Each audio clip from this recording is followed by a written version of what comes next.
ҷасади Гулбидин Зиёбеков, сокини ноҳияи Роштқалъаи вилояти Бадахшонро, ки рӯзи 25 ноябр ҳангоми амалиёти мақомоти интизомӣ кушта шуд, барои ташхиси дубора аз гур берун кардаанд.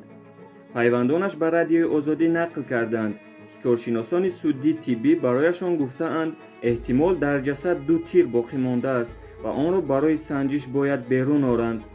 марги Гулбидин Зиёбеков дар рӯзи 25 ноябр боиси эътирози 4-рӯзаи сокинон дар Хорух шуд ва мақомот ва ҷомеаи шаҳрвандӣ ба мувофиқа расиданд, ки ин ҳодисаро оқилона тафтиш мекунанд. Интизор Зиёбеков, бародари Гулбидин Зиёбеков, дар суҳбат ба Радиои Озодӣ гуфт, ҷасадро рӯзи 11 декабр берун карданд.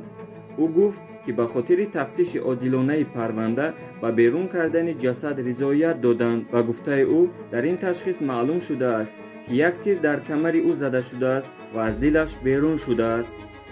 онҳо чӣ ёфтанд ва ба чӣ натиҷа расиданд, ҳоло то охири тафтишот бояд интизор шавем. ҳангоми берун кардани ҷасад, намояндаи ҷомеаи шаҳрвандӣ ҳамроҳи онҳо буд, гуфт ӯ.